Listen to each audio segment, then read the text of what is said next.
आज around 5th lecture है इसका, डिफरेंशियल इक्वेशन का। ठीक है, इसमें भी आज क्या करेंगे हम लोग, एप्लीकेशंस के बारे में बात करेंगे। डिफरेंशियल इक्वेशन की एप्लीकेशंस क्या है उसके बारे में हम लोग बात करने जा रहे हैं। ठीक है, तो देखो आप इसमें जैसे find the equation of curve, find the equation of curve passing through origin. कैसा कर्व है, ओरिजिन से पास होने वाला, ये थोड़ा सा समझ में आना चाहिए। Passing through origin, if the middle point of the segment of its normal, if the middle point of the segment of its normal from the point of the curve to the axis x lies on the parabola 2y square equal to x, है ना। ऐसे curve का equation निकालना है जो कहां से पास हो रहा है, ओरिजिन से पास हो रहा है, और यहाँ बताया middle point of its normal, if the middle point of the segment of its normal from any point to the curve, from any point to the curve to the x-axis, ठीक है, x-axis से अगर उस पे normal का middle point है तो middle point कहाँ जा रहा है, पैराबोला पे लाई कर रहा है। तो ऐसा कर्व कौन सा है, तो हमने आपको ये पता है x equal to 0 equal to y उस कर्व के लिए होगा, है ना, क्योंकि ओरिजिन से पास हो रहा है। when x 0 y will be 0 and equation है नॉर्मल एट पॉइंट। नॉर्मल की इक्वेशन निकाली है हमने एट सम पॉइंट, ठीक, equation of normal at some point हमने निकाला है। ठीक है, सो पॉइंट क्या लिया है, x, y, तो है ना, अपना x एक्सिस कैपिटल X है और y एक्सिस कैपिटल Y है, तो इस थोड़े को ध्यान रखना। और ये स्मॉल x y क्या है, पॉइंट्स हैं जिस पे आप नॉर्मल निकाल रहे हो। तो y minus y1 equal to क्या होता है, -1 अपॉन dy बाई dx होता है, x माइनस x1 होता है। तो देखो आप, वही x y1 की जगह क्या लिखा है, स्मॉल xy, ठीक। और अपना जो xy आता है वहां पे क्या आया है, कैपिटल Y और कैपिटल X। समझ में आया। जिसका माइक चल रहा है माइक बंद करो यार थोड़ा सा,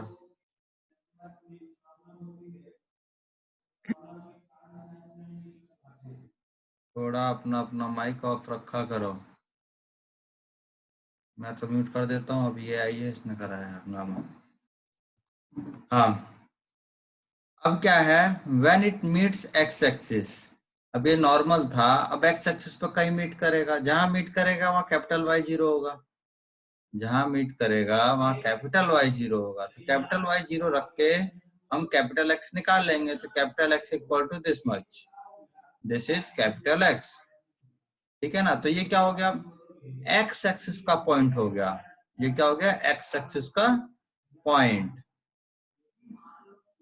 अगर मतलब इसको ड्रॉ करना चाहूं मैं, एक पेंसिल ले लेते हैं, ड्रॉ करके देखते हैं कि अगर ये कोई भी कर्व है ऐसा, है ना, ये कोई भी कर्व था, ये रुको एक अच्छी लेते हैं, ये हमने कोई भी कर्व बनाया है ना। सो ये हमारा कैपिटल वाई था, ये हमारा कैपिटल एक्स, ठीक। सो ये पॉइंट आया हमारा capital x equal to, capital x equal to क्या आ गया, y dy by d x plus x, है ना। और कोई भी एक्स वाई पॉइंट था जिस पर हमने नॉर्मल निकाला था, ये नॉर्मल किस पे था, किसी भी पॉइंट पे, सपोज इस पॉइंट पे नॉर्मल था ऐसा, ठीक है ना। इस पॉइंट पे क्या था, ये नॉर्मल था, किसी पॉइंट पे नॉर्मल निकाला था, ठीक। सो इस नॉर्मल ने क्या कहते हैं, एक्स एक्सिस पे कहा कट करा, तो ये नॉर्मल इधर आया, तो एक्चुअल में ये वाला जो पॉइंट है वो ये वाला है, ठीक है ना। इस नॉर्मल ने एक्स एक्सिस को कहां पे टच किया है, वो ये पॉइंट है। और ये जो पॉइंट है ये वाला, ये पॉइंट P है, x, y। अब इन दोनों का मिडल पॉइंट, ये क्या है आपका, कैपिटल X, 0, कैपिटल X, 0 है ना। और ये क्या है, ये वाला पॉइंट जहां कर पे था, small x, y, small x, y। ठीक है, तो इसका मिडल पॉइंट कैसे होगा? इसका मिडल पॉइंट कैसे होगा? x plus capital X, x plus capital X by two, तो capital X is replaced by this value, है ना, 0 प्लस वाई बाई टू। तो ये मिडल पॉइंट आ गया हमारे नॉर्मल का, मतलब इधर कहीं ये मिडल पॉइंट आ गया। ठीक है, सो ये मिडल पॉइंट आपको समझ में आ गया। अब क्या कह रहा है, ये मिडल पॉइंट जो आया आपका वो क्या होना चाहिए था? एक मिनट, कौन आया? उसका को क्या दिक्कत हुई?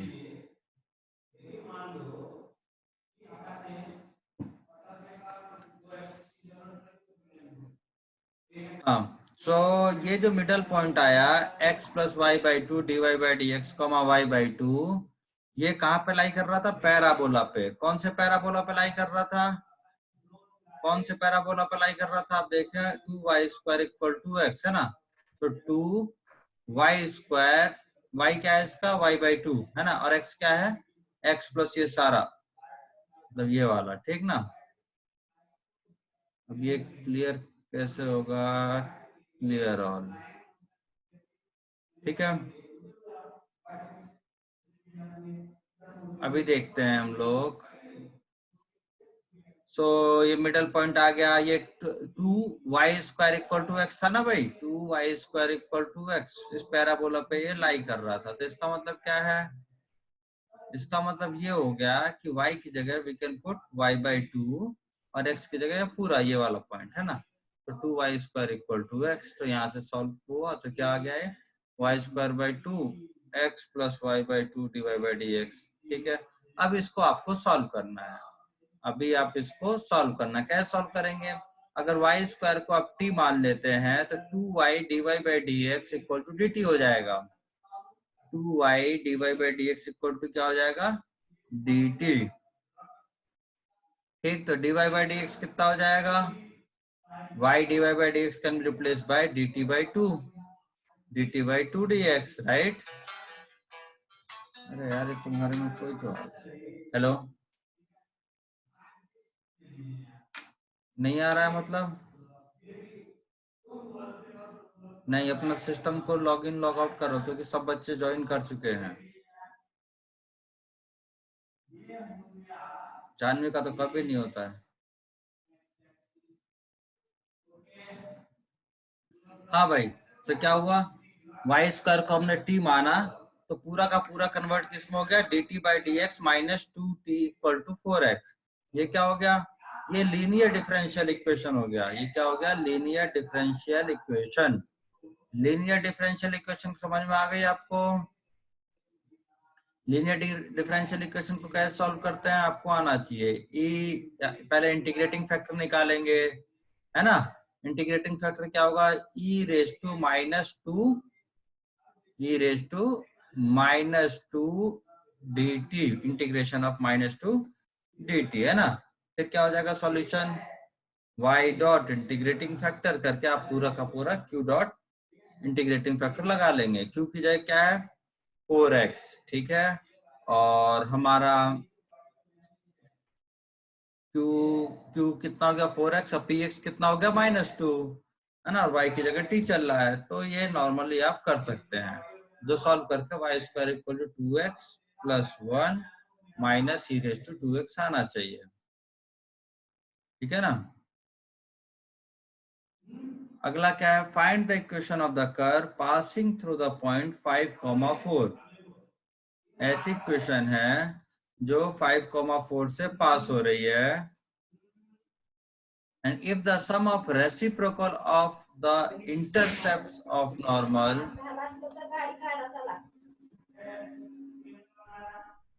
एक minute, so find the equation of the curve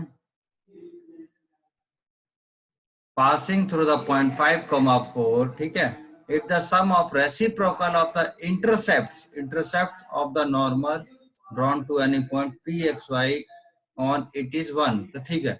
तो पहले नॉर्मल की इक्वेशन निकालेंगे हम, फिर नॉर्मल का इंटरसेप्ट निकालेंगे। नॉर्मल का इंटरसेप्ट का मतलब क्या होता है कि एक्स एक्सिस पे कहाँ कट किया और वाई एक्सिस पे कहाँ पे कट किया है, ठीक है, वो होगा इसके इंटरसेप्ट। उन दोनों का सम कितना आना चाहिए? 1 आना चाहिए। रफ आइडिया दिया आपको? नॉर्मल हम कहाँ निकाल रहे हैं, एक्स वाई पे, p equation of normal at p point x comma y. So normal की इक्वेशन कैसे निकालेंगे, हमें पता है y माइनस वाई वन होता है equal to minus one upon d y by d x, x minus x one y one की जगह क्या है, स्मॉल एक्स वाई चल रहा है। अभी देखो आपको इंटरसेप्ट निकालने हैं, इंटरसेप्ट निकालने हैं मतलब एक्स इंटरसेप्ट कैसे निकालेंगे, कैपिटल वाई को जीरो रखेंगे, है ना, कैपिटल वाई को जीरो रख लेंगे। वाई इंटरसेप्ट कैसे निकालेंगे, कैपिटल एक्स को जीरो रख लेंगे, ठीक है। और यहाँ से क्या आ जाएगा, कैपिटल वाई को जीरो रख के कैपिटल एक्स की वैल्यू आ जाएगी, यहाँ कैपिटल एक्स को जीरो रख के क्या आ जाएगा, कैपिटल वाई की वैल्यू आ जाएगी, ठीक है, वैल्यूज आ गई। उसके बाद क्या करना है, according to question it is given that reciprocal of intercepts equal sum of reciprocal of intercepts equal to 1, so 1 upon x plus 1 upon capital X capital Y है, ठीक है ना, capital X capital Y equal to 1, just put those value capital X and capital Y जहाँ भी निकाली थी हमने, ठीक है ना, यहाँ से हमने निकाली ना कैपिटल वाई कितनी होगी यहाँ से, तो स्मॉल वाई प्लस ये सारा, और कैपिटल एक्स कितना होगा, स्मॉल एक्स प्लस ये सारा, ठीक है, सो इक्वल टू 1। उसके बाद क्या करेंगे, इसको सॉल्व करने की कोशिश करो, तो क्या करा है, डी एक्स इधर भेजा, डी वाई इधर, तो एलसीएम लेके सेम टू सेम दिखाई दे रहा है डिनोमिनेटर में, ठीक है, इजीली दिखाई देता है।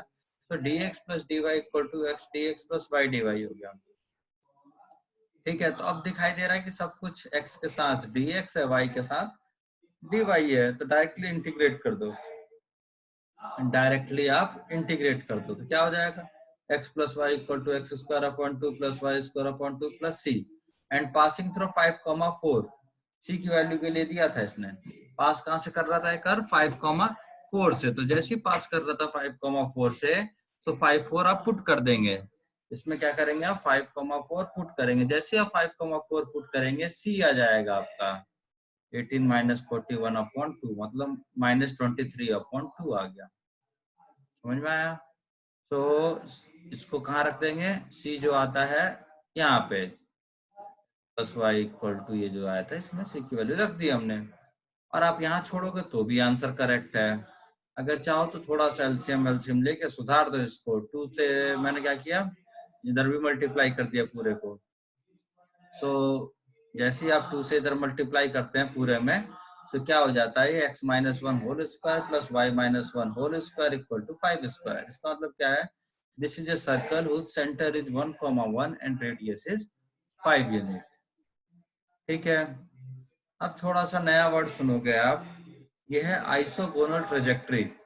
आइसोगोनल ट्रेजेक्ट्री क्या होती है, इन सब की डेफिनेशन मैंने पूरा लिख के आपको ये पीडीएफ में दिया है, कि आइसोगोनल ट्रेजेक्ट्री क्या होती है, कि जब एक कर्व दूसरे कर्व को क्रॉस करता है, एक कर्व और फैमिली ऑफ कर्व्स, जैसे कोई भी सर्कल्स की फैमिली ले ली, ऐसे सर्कल्स ले लिए हमने जिसका सेंटर ओरिजिन है, रेडियस वेरी कर सकता है, ठीक है। तो क्या हो सकता है, x square plus Y square equal to 1, x square plus Y square equal to 2 square, x square plus Y square equal to 3 square, ऐसे इनफाइनाइट सर्कल्स ले लिए, एक फैमिली ली है, और दूसरे उस पर कट कर रहे हैं, एक कर्व क्या कर रहा है, उस पर कट करता हुआ चल रहा है, तो कट जहां जहां कर रहा है वहां पे कोई ना कोई एंगल बनाएगा, जहां जहां कर्व कट कर रहा है उस सर्कल्स को, है ना, तो कोई ना कोई एंगल बनाएगा।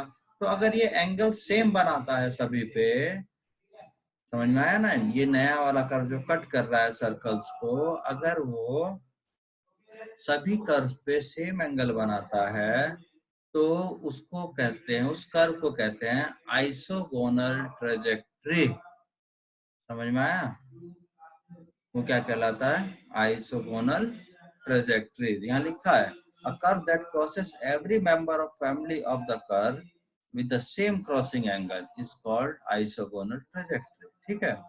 अगर ये क्रॉसिंग एंगल 90 डिग्री का हो जाए, अगर क्रॉसिंग एंगल कितने का हो जाए, 90 डिग्री का हो जाए, तो ये कितना हो जाए, इसे कहला, ऐसे कर्व को क्या कहेंगे, जो क्रॉस कर रहा है उस कर्व को क्या कहेंगे, ऑर्थोगोनल ट्रेजेक्ट्री, ठीक है, ऑर्थोगोनल ट्रेजेक्ट्री, ठीक है। ये कैसे निकालते हैं इसके बारे में अभी चर्चा करेंगे हम लोग। One family is described bye differential equation. ये दिया, कोई भी हमें डिफरेंशियल इक्वेशन की इक्वेशन दी है, मतलब कोई भी कर्व दिया हुआ है, उसकी डिफरेंशियल इक्वेशन दी है, तो उसको आइसोगोनल फैमिली कैसे निकालेंगे, जो कि अल्फा एंगल से बनाती है, उसकी अल्फा एंगल से बना रही है ना, तो उसका dy बाई डी एक्स क्या हो जाएगा, नए वाले का स्लोप m1 प्लस m2 है ना, पहले वाले का कितना था, dy बाई डी एक्स था, तो m1 plus m2 1 minus m1 m2, तो ये जो आइसोगोनल फैमिली आई उसका क्या आ जाएगा, ये डिफरेंशियल इक्वेशन आ जाएगा। ठीक है,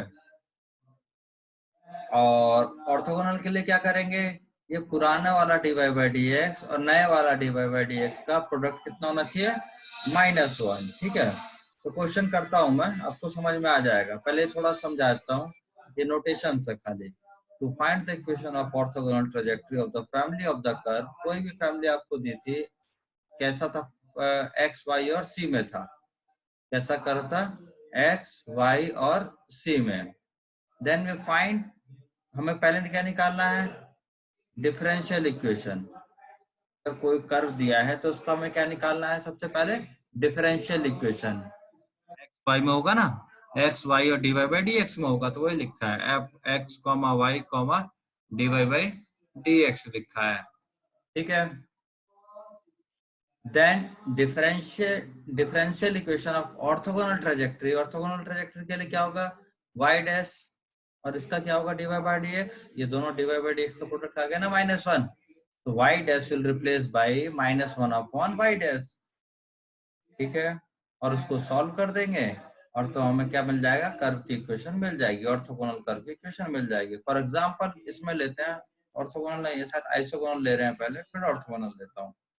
find the equation of family of curve which intersects the family of curve xy equal to c at angle 45 degree. ठीक है, तो xy इक्वल टू c जितनी भी फैमिली होती हैं, कैसी होती है, xy इक्वल टू c, आप लोग देखा ना, ये एक्स और ये वाई एक्सिस होती है, तो एक्स वाई इक्वल टू सी ऐसा होता है,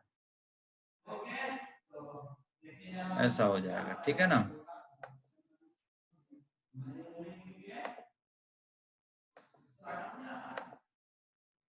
भाई एक्स पॉजिटिव है, वाई पॉजिटिव, ठीक है, एक्स पॉजिटिव वाई पॉजिटिव, अगर सी हमने कोई पॉजिटिव नंबर माना है तो ठीक। सिमिलरली इधर भी कोई कर्व लेते हैं हम लोग, नीचे की तरफ भी होता है, तो ऐसे इनफाइनाइट मैनी कर्व्स पॉसिबल है, ऐसे इनफाइनाइट मैनी कर्व पॉसिबल है। ठीक ना, इधर भी ले सकते हो ना आप, ऐसे ऐसे दुनिया भर के हैं, दुनिया भर के ऐसे, दुनिया भर के ऐसे।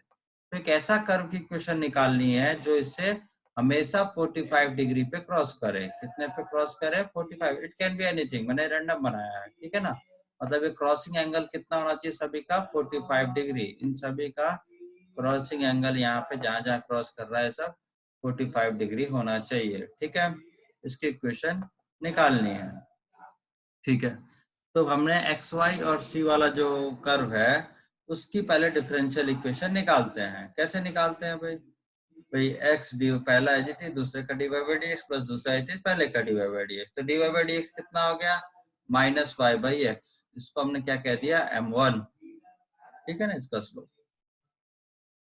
अब क्या है, let the slope of required curve m2। ठीक है ना, रिक्वायर्ड कर्व का स्लोप क्या मान लिया हमने, m2, ये हो गया dy बाई डी एक्स। ये ध्यान रखना, ये भाई dy बाई डी एक्स इस वाले dy बाई डी एक्स का सेम नहीं है, दोनों अलग है, ये दोनों अलग हैं। ठीक है, ये नए वाले कर्व के लिए dy बाई डी एक्स है, और ये क्या है, ये वाला पुराने वाले कर्व के लिए है, ये रिक्वायर्ड कर्व का dy बाई डी एक्स है ना। इन दोनों के बीच का एंगल कितना है, 45 degree. So we can use angle between two curves, क्या होगा, tan अल्फा इक्वल टू 45 है ना, m1 minus m2 1 plus m1 m2, और हम खाली पॉजिटिव या निगेटिव लेके काम कर सकते हैं। ठीक है, 45 पॉजिटिव लिया है क्योंकि इनके बीच का एक्यूट एंगल की बात कर रहा है 45 डिग्री, तो हम खाली प्लस का साइन लेंगे। ठीक है, सो ये हो गया 1, m1 की जगह क्या रखा जाएगा, -y बाई एक्स, m1 की जगह क्या रखा, -y बाई एक्स, m2 की जगह क्या रखेंगे, dy by d x, m1 की जगह y बाई एक्स और -y बाई एक्स रखो, और m2 की जगह dy बाई डी एक्स रखो तो आपके पास ये आ जाएगा क्रॉस मल्टीप्लाई करने के बाद, क्योंकि इधर 1 है और ये सिर्फ पॉजिटिव साइन के साथ ले रहे हैं क्योंकि ये एक्यूट एंगल बना रहा था। ठीक है, सो उसके बाद इसको सॉल्व करना है डिफरेंशियल इक्वेशन को। तो सॉल्व करने के लिए हमने कोशिश करी है। मैंने क्या करा, dy बाई डी एक्स वाले एक साइड करो, दूसरों को एक साइड। तो dy बाई डी एक्स एक साइड और इसको एक साइड करते हैं तो देखो क्या बन जाता है, ऐसे हो जाता है x plus y upon x equal to d y by d x y minus x. ये x और x गए, ये x और x गए, ठीक है ना। अब क्रॉस मल्टीप्लाई कर दो, x plus y d x equal to d y y minus x. अब इसको आपको सॉल्व करना है। बहुत सारे तरीके अब आपको बताऊंगा, आप किसी भी तरीके से कर सकते हो। मैंने क्या किया, जैसे मल्टीप्लाई किया, सबसे पहले मैंने क्या किया, मल्टीप्लाई किया है, ठीक है ना। ये होमोजेनियस भी है, उससे भी कर सकते हो। X d x plus y d x equal to कितना हो गया, माइनस वाई डी एक्स और प्लस एक्स डी वाई, ठीक है। फिर इन दोनों को अंडरलाइन वाले को एक साथ लिया, इसको और इसको एक साथ लिया गया है ना। तो इन दोनों को एक साथ लोगे तो डी ऑफ एक्स वाई हो जाएगा, डी ऑफ एक्स वाई, और एक्स के साथ डी एक्स है, वाई के साथ डी वाई है, ठीक है। इंटीग्रेट कर दो पूरे में, पूरे को इंटीग्रेट कर दो, आपका आंसर आ जाएगा, ठीक है। यहाँ सी को निकालने के लिए कुछ भी नहीं दिया है। अभी क्या है, नेक्स्ट क्वेश्चन देखते हैं। Find the orthogonal trajectory of y square equal to 4ax, a is parameter, a is parameter, ठीक है। तो इसको क्या करेंगे, सबसे पहले इसका डिफरेंशियल इक्वेशन निकालेंगे y square equal to 4ax का, जो हम पहले कई बार निकाल चुके हैं, ठीक है। तो 2y divide by d x equal to 2a हो जाएगा, 4a। सो a की वैल्यू उठा के वापस रख दिया, तो y square equal to 2y divide by d x into x हो जाता है। तो इसकी डिफरेंशियल इक्वेशन ये बन गई, y by 2x equal to dy by d x, ठीक। सो ऑर्थोगोनल वाला क्या, जो हमने स्लोप माना उसे कितना माना है, m2, कितना मान लिया, m2 कितना हो गया, उसको डिवाइड बाई डी एक्स, हमें पता है m1 इंटू m2 कितना होगा, -1। तो ऑर्थोगोनल वाले का स्लोप कितना होगा, -2x upon y, -2x upon y, divide by d x equal to कितना होगा, -2x अपॉन वाई। सॉल्व कर दो क्रॉस मल्टीप्लाई करके, तो आपका y square by 2 minus x square plus c, this is the required curve, ठीक है। अगला क्वेश्चन अभी इसमें नेक्स्ट वाले में डिस्कस कर रहा हूँ, ठीक है। अभी एक बार कॉल कट करता हूँ मैं आपकी, क्योंकि इसमें टाइम लिमिट आउट हो जाएगा, इस क्वेश्चन को बेकार कर देगा। और 2 मिनट का भी कॉल लगाया मैंने, ठीक है, कहीं भी नहीं जाना।